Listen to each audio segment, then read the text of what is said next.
Oh, Lord, if the twins are going to be crying this entire episode, I can't take it. Oh, let's get into this review. You're just now telling me this. Why did you say nothing? I love the tiny twins. You know, I feel like they're getting on my nerves more because of their undying, you know, defense of Minnie and her foolishness. So I feel like every time they do something, I'm just like extra angry because I just can't take it. But the thing about it is, I'm not mad at Andrea. I'm really not. I do have friends who have children and they go through this, especially when you're a working mom. You feel guilty about being away from your children and you have a bond with your child. So when the manager dropped that they're going to be away from their kids, well, she's going to be away from her children for 5 more days, she felt some sort of way. She had a little breakdown, which is very understandable. But then her sister convinces her, she's just like, listen, aren't you doing this for your kids? Like, we need to do this together. And she's just like, I can't do this without you. We're the tiny twins. So it's a really difficult situation. And actually, I'm kind of glad they have this in there, this storyline in there. Although the twins get on my nerves sometimes, I think it's really good to see a relatable storyline where a woman is dealing with, you know, my career is at the point where it's doing something for me. It's taking off, but now I have to be separated from my children. So I can understand where Homegirl is coming from. I also feel like the reaction came because of her age. I feel like they're very young and very immature, and that's fine. You know what I mean? Be 21, be 22, live your life. But when you take on things that are beyond your age, which is motherhood and a booming career, you have these kind of issues that you probably really can't manage or handle on your own at such a young age, because you're just fresh out of being under the guiding eye of your parents. So girl, you're going to make a choice, and I think she's probably going to decide to be a full-time mom, and that's going to be the end of the tiny twins. And it needs to end. Y'all can't be twerking in y'all 30s. Let it go. Let it go. Bridge off into different careers because you don't have a child. What's the other one name? Other twin. Andrea has children who have issues, so she needs to be there. So you need to figure out what you're going to do, sans sister. I cannot stand Minnie's confessionals. It's so produced. Her confessionals give me Love and Hip Hop. They're so overproduced. It's too much.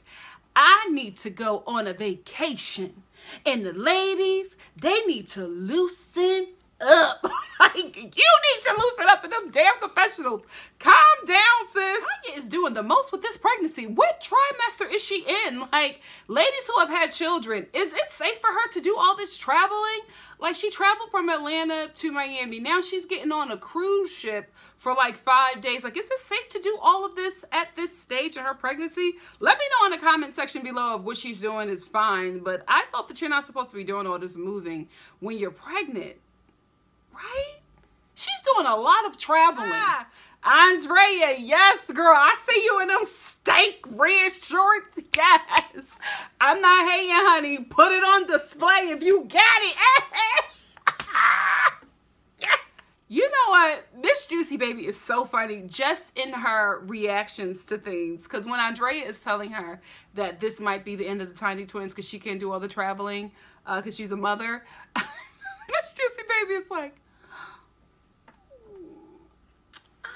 like all of these facial expressions. That's why she's so funny. You know what? She reminds me of Nene Leakes. She is the Nene Leakes of this show. And she reminds me of her in this way. Nene Leakes, every time she's on The Real Housewives of Atlanta, she creates a bunch of memes and GIFs. Like, everybody, she has a retweetable presence on reality TV. And that's what Miss Juicy Baby is, because I'm telling you, everybody shares Miss Juicy Baby memes and GIFs all the time. I get so many people send them to me, and just like our conversations, I get text messages with Miss Juicy Baby GIFs, and Twitter. It's like she's everywhere. Facebook, everywhere. So she's really good for reality TV because just her reactions to things are just hilarious. She's a really fun, like, motherly kind of character. So I like her on this show. Like, her presence is needed. She feels like a character that I don't think will ever leave this show unless it's on her terms. You know what I mean? Like, she's a staple. So I cannot watch Monie. I cannot watch her in any scene from this show now because my best friend Preston ruined this show for me. He does a spot on impersonation of Monie. And every time she hits my TV screen, I just see oh boy. I have to, if we're ever, you know what, he is coming out here. I have to get him to do that impersonation for you guys. It is spot on. Anyway, Monie is feeling sad because Mullen, his name has to be Marlon. Ain't no way his parents named him Mullen. I don't buy it. Anyway, Mullen is traveling, and she was just saying that she wishes that he was here. And then Andrea is feeling sad and depressed because she's away from her kids. And Sam is me. Because Sam was just like, I can't believe these ladies are on an all-expense-paid trip to the Bahamas, and they're sitting over here sad. She was like, they got to get it together. And thank you, Sam. Like, nobody is appreciating this moment right here. I get y'all sad, y'all missing your man, you're missing your kids, but savor in the moment. You guys have been working for this opportunity, and now you have it. See, this is what happens. A lot of times, opportunity presents itself, and you are not prepared to take it. I'm a living witness. There are so many opportunities that I've had that I've just not been ready for. I've probably been too young for. I probably have been naive in the business. And I'm looking back at them now. I'm just like, man, if those opportunities came at this moment, I would be able to take it. But I wasn't ready, you know? So all I can pray, hope and pray that they come back around. You know what I mean? But you never want to be in that situation. Always be ready for the opportunity, guys. Never let it pass you, ever, because you don't know where the opportunity is going to take you. You're always going to be, you know, sitting like me, trying to figure out what would have happened if I was ready at that moment. Who am I kidding? I wasn't ready to take over Hollywood at 19. So Andrea falls out. She just starts crying because she feels bad that she left her children. And then she even feels bad that when she gets off this boat, she's going to Atlanta, she's going to Dallas to bring her daughter back, but she can't bring her son back because he still has a lot of issues and he has to stay there with his doctors. Understandable. But again, I think it's also her age. She just doesn't understand the opportunity that she has. And then Tanya runs out and goes to comfort Andrea. I'm sorry, but Tanya don't mind leaving them kids for about a good 4 or 3 months. So she understands. She was just like, girl, I'm going through the same thing. I'm like, Tanya, nope, you keep on having these kids and then you give them to the baby father for 4 to 5 months when you come and film a little show. Listen, Tanya is living the charmed life, okay? Oh, these ladies are meaty, okay? I can't talk because I'm a little meaty myself, but I will say they got some ham hocks on them. What? Wow. So they're at the beach and they gonna ask Monie why she not getting in that water, and she's just like, I can't swim. Monie not getting that synthetic wig wet. Sis, I know the struggle. Ha! You not gonna pull the wool over my eyes. You know what happens when that synthetic wig meets salt water. Ha ha! Stay woke. Stay woke. Tanya is playing a very dangerous baby mama game. She keeps on discussing Nico with her other baby father, Devon, and I don't think it's healthy. You should not make him the middle person between Nico seeing his kids and you know what I mean? Like, you should, all the dialogue needs to go between the both of you. You should not be giving him his number when he gonna come see his kid. You need to do all that. It may be difficult, it may be a lot of work, but you created this situation by having kids by 2 different men. So it is what it is.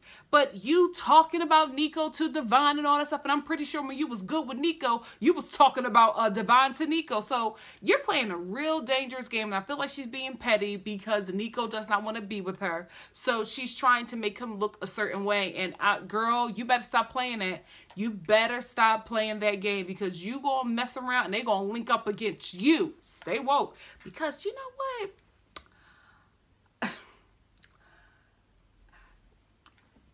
I'ma just say it. Both of Tanya's baby fathers are zesty. You know what I mean? I'm like, where are you finding these zesty baby daddies? None of my business. You know what I mean? But I'm just like, they all give me a certain tease.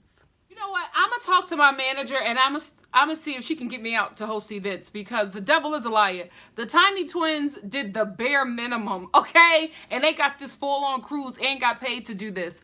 I need to get a hosting gig because let me tell you something. I will turn a cruise ship up. Hire me because what these twins did, laughable. Being up front with a guy is not something that I usually do. But this cruise has me feeling adventurous. Look out, world. Minnie's getting her groove back. Who is producing these confessionals? Ah! This club in this cruise ship, see, I've never been on a cruise ship. Is this what it looks like? It looks so boring and random and dusty and dirty. I'm just like, this does not seem entertaining at all. What cruise ship was this? I could know to stay away. Anyway, some guy asked Sam to dance, and I don't know, I'm gonna just say it. I felt like she overreacted. I don't, like, from what we saw, it didn't seem like he was like trying to assault her. You know, the way she acted. No, I'm uncomfortable. I don't like that. I'm not that kind of girl. To dance, like, he was very respectful. There are a lot of guys who are not like that. So I can understand that reaction, but I'm just saying from what I saw, I don't think the guy gave off from the clip that they showed. I don't think the guy gave off creeper. He said, "Do you want to dance?" She was just like, "No, I'm not like that." He was like, "Come on." She was like, "No, dance with him." And he walked away. So I was just like, girl, you lucky you got that. There are some jerks who don't take no for an answer. So, I mean, I get what she's saying. Like, every woman goes through that. From her reaction, I just felt like it was over the top. She really went somewhere. And then Tanya talks about how they're always apprehensive when dating, I guess, meeting with average type men because they don't know if they're a fetish. Understandable, but I'm just like, geez, you were not having it. And then little Miss Minnie got herself a little white chocolate. Some dude that she left with. You know what? I will say this about Minnie. She gets the average height peen of this show. She takes it to another level. She is always getting dicked down by some average height guy. Minnie do not play around. She gets it in, honey. Average height only. Average height only. You better go here, girl. If you can handle it, I ain't hating. I think about it because there's this morning after scene with Minnie and this guy. He seems like he was hired. Are you the Kenya of this show, Minnie? Are you hiring men? They just seemed really awkward the morning after. He like hugged her from the side. I was just like, if he was in your guts, I don't think a dude would hug you like that the morning after. So I don't know. Was he a plant, Minnie? What did I tell you? Tanya got an issue with Nico now because he's going back and talking to Vine. Now, him and Vine is in communication. That's what you wanted to happen, Tanya. Now they're communicating. And now Nico is bringing all your mess to Vine and talking about you. I told you they're going to join up against you because you want to be baby mama in the middle and playing your two baby fathers. And that's a dangerous game. Now she wants to sit down and meet with the both of them together. Girl, it's not going to work out for you the way you think it is. Because once they get together, they're going to start comparing notes and you ain't going to be able to lie your way out of this situation. So you need to keep them separate and you need to stay the middleman if you want to live in this baby father lap of luxury that you living in right now with one thinking that you got and the other one knowing your mess. Girl, it's gonna fall down, Tanya. You better stop playing that game. So the twins meet with their manager, and this is why I keep on saying that I just feel like Andrea, the twins period, are just too young for this. They're not ready. The opportunity has presented itself, but they are not mature enough to grasp it and take it for what it is, because Andrea is meeting with her manager and she's talking about how she's sad because she had to leave her kids. This is not what your manager needs to hear. Your manager needs to hear that you, because everything was a success, you're ready to see what's next. That's what a manager does. And a manager doesn't want a client that's apprehensive because they can't make no money off of that client. So she's just too young and she's just not ready for this opportunity, and that sucks for her sister because they're the tiny twins. So if she doesn't want to do it, they can't do it together. And now she wants to move back to Dallas. I'm telling y'all, I could be wrong, but I feel like I'm right. I am getting that she wants to move back to Dallas because that boy is in Dallas, and that's what it is. She's been depressed since he left her to go be with his other baby mama, and he is back in Dallas, and that's where she wants to be. I do feel like she missed her children. I really, really do. I feel like she wants to be with her kids.